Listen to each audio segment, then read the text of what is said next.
আসসালামু আলাইকুম। আশা করি আপনারা সবাই ভালো আছেন। আলহামদুলিল্লাহ, আপনাদের দয়া আমি ভালো আছি। অষ্টম শ্রেণীর দ্বিতীয় অধ্যায়ের মুনাফা অধ্যায়ে 7 নম্বর উদাহরণ, বার্ষিক 12% মুনাফায় কত বর্ষে 10,000 টাকার মুনাফা 4800 টাকা হবে।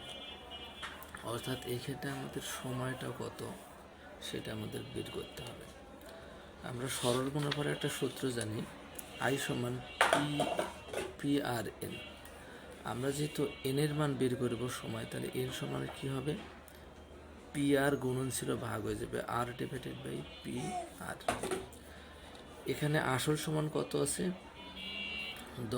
10,000 টাকা, মানে P মান 10,000 টাকা। মুনাফার হার আর সমান সমান কত আছে, 12%। আমরা 12% যদি ভাঙাই, 12 ইন্টু পার্সেন্ট সমান আমরা কি জানি, 1/100। 12কে 12 ডিভাইডেড বাই 100।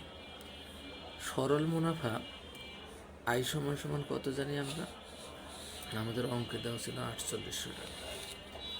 আমরা বের করব সময় এন সমান সমান হোয়াট। এখন আমরা মানগুলো যদি বসাই দিই, তখন কী পাবো, আয়ের মান কত, 4800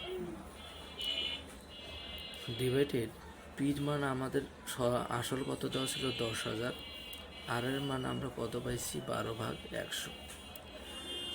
100 কাটলাম আমরা, এখান থেকে 2 শূন্য কাটছি, এখানটা আরও 2 শূন্য আছে, এই 2 শূন্য আর এই 2 শূন্য কাটা। উপরে কত থাকলো, 48, আর নিচে কত থাকলো, 12। 4 48 সমান সমান 4 বছর। উত্তর আমাদের কত হবে, 4 বছর।